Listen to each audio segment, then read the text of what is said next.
नमस्कार। आज मैं फिर आपके सामने अपराध की एक और घटना लेकर उपस्थित हुआ हूँ। ये भी उसी समय की बात है जब मैं डीआईजी रेंज बरेली था। आज का जनपद है बदायूं। बात 12 अप्रैल 2019 की है। थाना बिसौली, जनपद बदायूं। बिसौली थाना क्षेत्र के अंतर्गत गांव पिंडारा के रहने वाले छत्रपाल सिंह सन ऑफ राय सिंह वो थाने पर आए। इंस्पेक्टर जसवीर सिंह उस समय थाने पर मौजूद थे। उसने बताया कि मेरा छोटा भाई धर्मेंद्र 7 अप्रैल से गायब है। उसकी तलाश में मैं तब से भटक रहा हूँ। हम 3 भाई हैं। सबसे बड़ा मैं हूँ, दूसरा भाई मुन्ना लाल है और तीसरा ये था जो गायब था। मुझे आज ही पता लगा कि 3 दिन पहले गांव के बाहर के सूखे कुएं में कोई लाश मिली थी, जिसको पुलिस ने वहां सील बंद करके वहां से कहीं भेज दिया। मुझे ये जानकारी करनी थी कि वो बॉडी कहाँ है। मैं उसकी पहचान करना चाहता हूँ।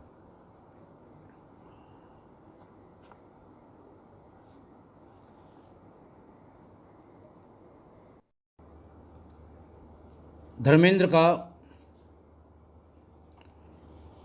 7 तारीख की शाम से गायब होना मुझे परेशान कर रहा है। जसवीर ने तुरंत थाना कार्यालय से पता किया कि परसों नरसों जो बॉडी मिली थी वो इस समय कहाँ है।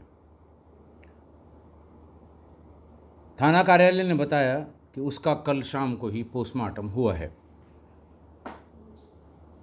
11 अप्रैल को, और पोस्टमार्टम रिपोर्ट लेकर अभी थोड़ी देर में पैरोकार आ जाएगा। साथ में मृतक के शरीर पर जो कपड़े थे उनकी पोटली भी ले आएगा। जसवीर ने तुरंत पैरोकार से बात की और उससे पूछा कहाँ हो। उसने कहा साहब आधे घंटे में थाने पहुंच रहा हूँ।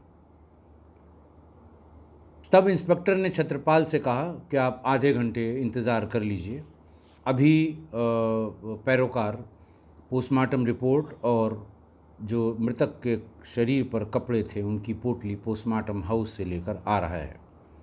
आप उसे देखकर पहचानने की कोशिश करिए या पहचानिए। अगर वो आपका भाई है तो मैं आपके साथ सिपाही भेज दूंगा।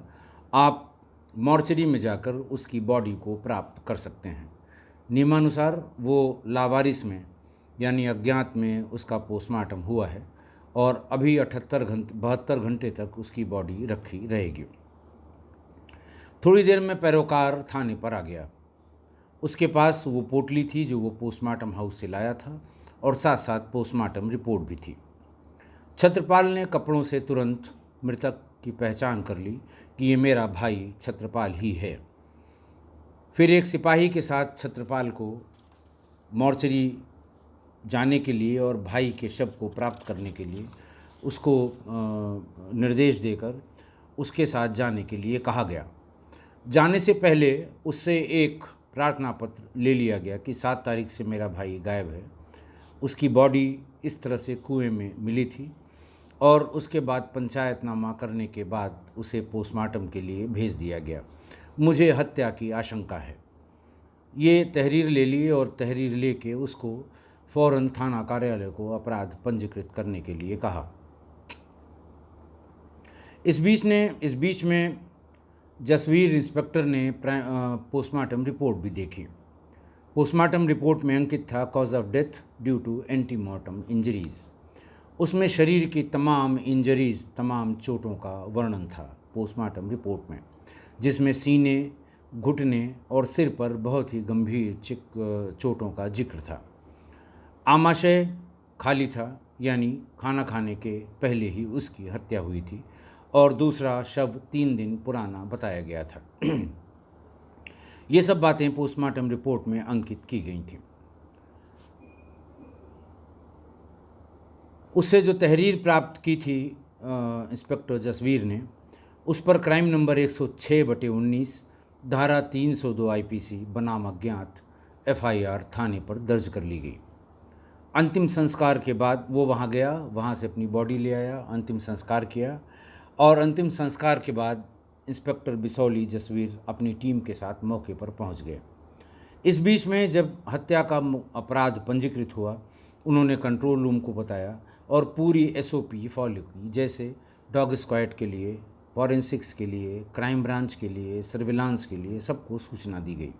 सबको घटना स्थल वाला गांव पिंडारा बताया गया कि सब लोग वहां पर पहुँचें। डॉग स्क्वाड भी बहुत कुछ कर नहीं पाया क्योंकि मामला कम से कम 3 दिन 4 दिन हो चुका था। उसने आसपास स्मेल ली और गांव की तरफ गया, फिर गांव से लौटा, फिर कुएं तक आया, फिर गांव तक गया। केवल ये इंडिकेशन मिला कि जो कोई भी हत्या करने वाला है वो गांव से ही निकला और गांव की तरफ ही गया।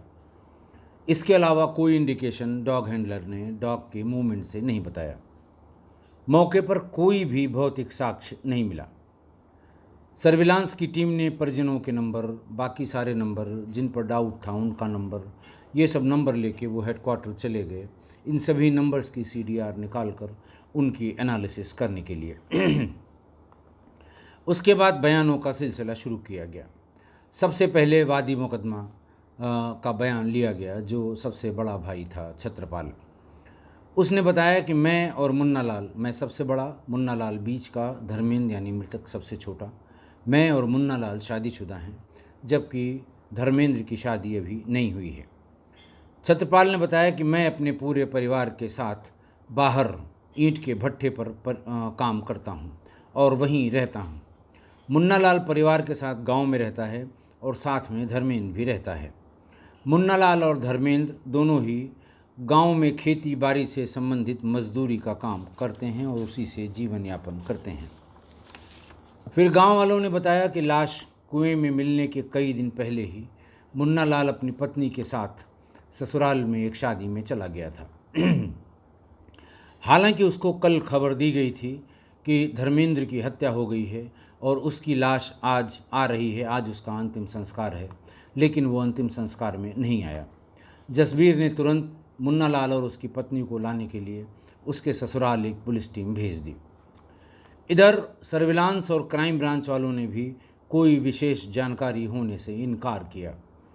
उनके पास डाटा से, एनालिसिस से, CDR से कोई विशेष बात नहीं पता लगी और न ही क्राइम ब्रांच ने मौके से कोई भौतिक साक्ष्य इकट्ठा किया, न ही डॉग स्क्वाड से कोई मदद मिली। तो अल्टीमेटली क्राइम ब्रांच ने भी हाथ खड़े कर दिए कि साहब हमारे पास कुछ नहीं है जो हमको कोई लीड दे सके। मृतक के बारे में भी गांव में कोई विपरीत बात पता नहीं लगी। साधारण और सामान्य आदमी लगा और उसकी आम शोहरत भी ठीक बताई गई। मजदूरी करता था और भाई के साथ ही रहता था। एक दिन बाद पुलिस की टीम मृतक मुन्ना लाल और उसकी पत्नी निर्मला देवी उर्फ कंटूरी को भी थाने पर ले आई। काफ़ी देर तक उससे बातचीत की गई। जो इंटरोगेट करने वाले लोग थे थाने पर, उन्होंने बात की और इंस्पेक्टर ने स्वयं बात की, लेकिन उनसे भी कोई बात पता नहीं लगी। उन लोगों ने बताया कि हम लोग पहले से ही निर्धारित वैवाहिक कार्यक्रम में चले गए थे। किसका विवाह था, कब था, कौन था, इस बात को उन्होंने इंस्पेक्टर जसवीर ने संबंधित थाने से वेरीफाई करा लिया। उनका ये भी कहना था कि हमें धर्मेंद्र के गायब होने या मरने का पता ही नहीं चला। कल ही गांव से किसी ने फ़ोन करके ये बताया था कि ऐसा ऐसा हो गया है, हम आने ही वाले थे कि पुलिस आ गई। बातचीत करते करते, पता करते करते टीम कई बार गांव में गई, सादे में लोग छोड़े गए, लेकिन पुलिस को कुछ नहीं पता लगा। 20 दिन बाद भी पुलिस खाली हाथ थी। 25 अप्रैल 2019 को गांव पिंडारा के कुछ लोग एक मकान के विवाद के संबंध में 2 पक्ष थाने पर उपस्थित थे। थानाध्यक्ष जसवीर उनके विवाद के बारे में सुनकर निपटारा करने का प्रयास कर रहे थे।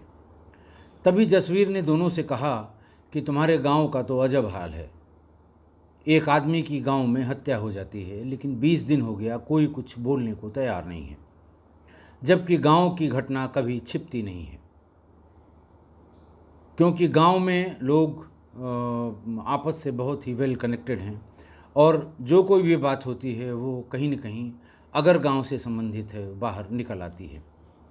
लेकिन पता नहीं ऐसी क्या बात है कि तुम्हारे गांव वाले कुछ बोलने को तैयार नहीं हो रहे हैं। उन्होंने इस तरह की बात बीच में बातों ही बातों में ये बात जब कही तो दोनों पक्षों में से एक पक्ष के किसी एक व्यक्ति ने कहा कि जिस दिन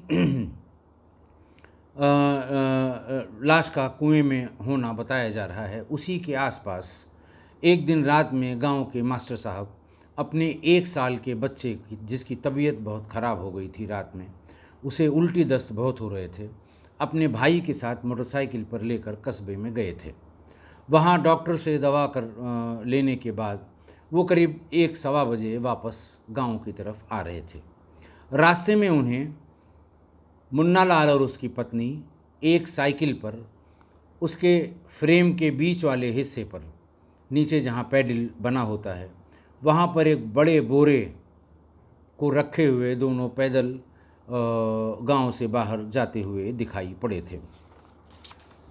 उस समय ये बात सामान्य सी लग रही थी कि शायद कोई अनाज लेकर पैदल ही कस्बे की तरफ जा रहा है और हो सकता है मंडी ले जाकर इस अनाज को उसे बेचना हो। लेकिन जब धर्मेंद्र की हत्या की बात पता लगी तो मास्टर साहब ने ये बात हम लोगों को भी बताई कि पता नहीं क्या बात है, मुझे क्यों ऐसा लग रहा है कि रात में जब मैंने मुन्ना लाल और उसकी पत्नी को साइकिल पे बड़ा सा बोरा लादे हुए देखा था तो वो बोरा कुछ असामान्य लग रहा था, गेहूं का बोरा लग नहीं रहा था। ये बात बताई तो इस पर जिन लोगों के सामने ये बात हो रही थी उन्होंने बताया कि अरे मुन्ना लाल और उसकी पत्नी को पुलिस ने थाने पर बुलाया था, उससे बहुत ही गहराई से बातचीत की गई थी। अगर कोई इस तरह की बात होती तो पुलिस को ज़रूर पता लग जाता और अगर पुलिस को पता लग जाता कि ऐसी कुछ गड़बड़ है तो पुलिस उन्हें काहे को थाने से छोड़ देती। बात वहीं आई गई हो गई। बात सुनते ही जसवीर समझ गए कि ये सूचना, ये बात बहुत गंभीर है, क्योंकि इस बात का जिक्र किसी और ने नहीं किया। धर्मेंद्र और उसकी पत्नी ने भी कोई जिक्र नहीं किया। दोनों पक्षों का विवाद सुलझाने के बाद उन दोनों को थाने से विदा कर दिया गया। फिर जिस सब इंस्पेक्टर ने पंचायतनामा भरा था उसको बुलाकर जसवीर ने पूछा कि क्या कोई कुएं में बोरा या बोरी मिली थी। उसने कहा नहीं साहब, किसी तरह की कोई बोरी या बोरा कुएं या कुएं के आसपास नहीं मिली थी, सिर्फ लाश उस सूखे कुएं में पड़ी हुई थी। फिर थाने से पुलिस बल भेजकर मुन्ना लाल और उसकी पत्नी को फिर एक बार थाने पर बुलवाया गया। पूछताछ शुरू हुई। पहले सामान्य सी पूछताछ की गई। फिर इंस्पेक्टर ने पूछा कि ये बताओ, रात में तुम 1 सवा बजे अपनी पत्नी के साथ साइकिल पर बीच में बोरा लादकर कहाँ जा रहे थे? ये सवाल सुनते ही मुन्ना लाल का चेहरा फक पड़ गया, निरुत्तर हो गया, कुछ बोल नहीं पाया। बोलने की कोशिश कर रहा था, बोल नहीं पा रहा था। इंस्पेक्टर को भी समझने में देर नहीं लगी कि बात कुछ यहीं पर गड़बड़ है। थोड़ी देर में जब ये बात, उसकी पत्नी भी थी जब ये बात पूछी गई,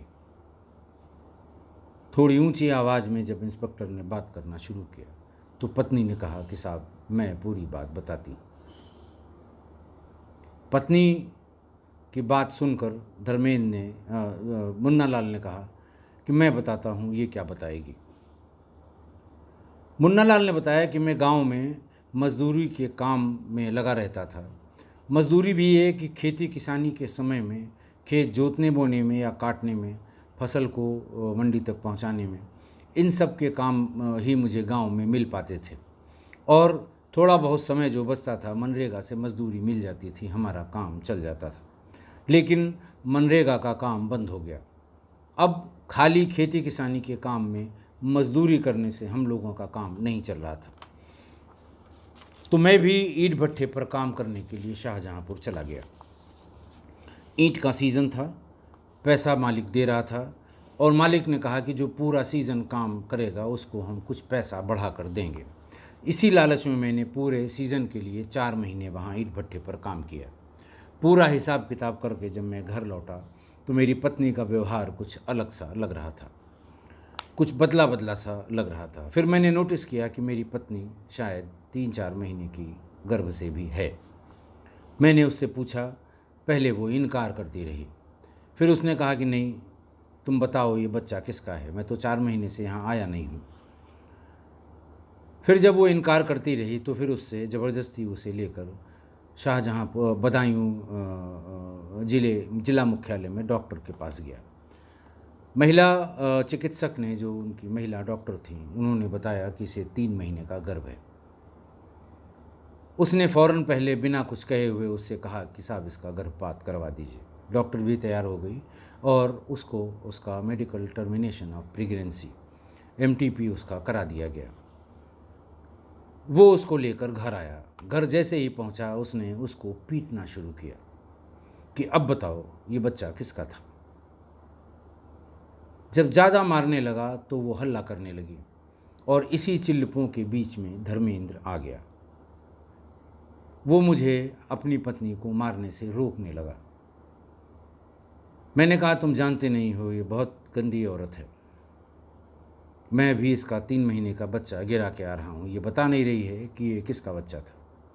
धर्मेंद्र ने कहा कि इसको मत मारिए, मैं बताता हूँ, ये मेरा बच्चा था। मुन्ना लाल का कहना था कि इतना सुनते ही मैं सन्न रह गया। मेरे दिमाग ने काम करना बंद कर दिया। मैंने अपनी पत्नी से पूछा कि धर्मेंद्र जो कह रहा है ये सही है कि गलत है। मेरी पत्नी ने कहा कि बिल्कुल सही है। गुस्से में मेरा जिसको वो कहते हैं कि मैं समझ नहीं पा रहा था कि मुझे क्या करना है क्या नहीं करना है, मैंने एक भरपूर लाठी अपने भाई धर्मेंद्र के सिर पर दे मारी। वो ज़मीन पर गिर पड़ा। उसके बाद उसे तब तक पीटा जब तक उसकी जान नहीं निकल गई। इस बीच में बार बार मेरी पत्नी मुझे रोकने का प्रयास कर रही थी। जब वो मर गया तो मैंने अपनी पत्नी से बताया कि तेरे सामने ये कत्ल हुआ है और कत्ल का इल्ज़ाम सिर्फ मैं नहीं ओढ़ूंगा, कत्ल के इल्ज़ाम में तू भी जेल जाएगी। नहीं तो अभी फ़ौरन बोरी लेके आ, इसे बोरी में भरते हैं और इसे कहीं ले चलते हैं बाहर वाले कुएं में। कई कुएं वहाँ पर सूखे हैं, वहीं फेंक कर आते हैं। उसने मुश्किल से 2 बोरियों का इंतज़ाम किया। उन बोरियों में शव को बंद किया और उन्हें अच्छी तरह से बांध दिया। उसे डर था कि कहीं रास्ते में बोरी खुल न जाए और शव फिसल कर गिर न जाए। मैंने कहा, चल तुझे भी साथ चलना होगा। उसने कहा, मुझे डर लग रहा है, मैं नहीं जाऊंगी। मैंने कहा, ठीक है, रास्ते में अगर कोई मिल गया, किसी ने पूछा, तो मैं यही बताऊंगा कि तुमने मारा है, मैं इसको फेंकने जा रहा हूँ। फिर वो डर गई और उसके साथ साथ वो भी चली गई। कुएं के पास पहुंचकर दोनों ने बोरी में से शव को निकाला और सूखे कुएं में फेंक दिया। थोड़े से जंगल, थोड़े से पेड़ पौधों के बीच में वो सूखा कुआं था और वो बोरी निकाल कर ले आया, अपने घर के पीछे एक गड्ढा खोद कर उसमें गाड़ दिया। ऐसा क्यों किया? उसने बताया कि उसमें बोरी में बहुत ढेर सारा खून लगा हुआ था, उसको कहीं और फेंकना ठीक नहीं था। पुलिस ने उनकी निशानदेही पर वो लाठी जिससे मारा गया था और वो बोरी जिसमें खून के निशान थे बरामद किया। 26 अप्रैल 2019 को दोनों पति पत्नी यानी मुन्ना लाल और उसकी पत्नी कंटूरी को गिरफ्तार कर लिया गया। कंटूरी को हत्या का साक्ष्य छिपाने और अपराध की जानकारी होने पर भी न बताने के आरोप का दोषी पाया गया। 10 मई 2019 को चार्जशीट नंबर 105/19 सभी प्रपत्रों के साथ माननीय न्यायालय में सबमिट कर दी गई। दोनों पति पत्नी दोनों अभी भी जेल में हैं। आज की घटना में जो कंटूरी और धर्मेंद्र के बीच संबंध था, वो क्यों और किन परिस्थितियों में हुआ ये कहना कठिन है, पर सामाजिक रूप से दोनों की गलती बराबरी की मानी जाएगी। मैं उस समाज की बात कर रहा हूँ जिसका मैं बराबर जिक्र करता हूँ, जो नियम कानून बनाया करता है, जो 4 लोगों के दम पे इतने दिनों से समाज को चला रहा है कि 4 लोग क्या कहेंगे या 4 लोगों का ये कहना है। या 4 लोगों का मानना है कि ये गलत है। मैं उस सामाजिक नियम की बात कर रहा हूँ। उस सामाजिक नियम के हिसाब से दोनों की गलती बराबर मानी जाएगी। जो अपराध मेवालाल ने किया उसमें उसकी पत्नी की बराबर की भागीदारी भी रही। कत्ल होते हुए देखना, कत्ल की पूरी जानकारी होना, कत्ल किए हुए व्यक्ति की लाश को साथ साथ जाकर ठिकाने लगा देना, चाहे वो मजबूरी में किया गया हो, चाहे वो जानबूझकर किया गया हो, अपराध की श्रेणी में आता है। पर धर्मेंद्र को उसकी गलती से कहीं ज़्यादा सज़ा मिल गई और वो अपनी जान गंवा बैठा। जो गलती दोनों के बीच हुई उसमें कंटूरी और धर्मेंद्र बराबर के भागीदार थे, पर धर्मेंद्र की सज़ा कंटूरी से बहुत ज़्यादा हो गई। ये मेरा मत है। आशा है आप मेरे मत से सहमत और असहमत दोनों होंगे। असहमत हैं तो क्यों, और सहमत हैं तो बहुत अच्छा है। आज इतना ही। बहुत बहुत धन्यवाद।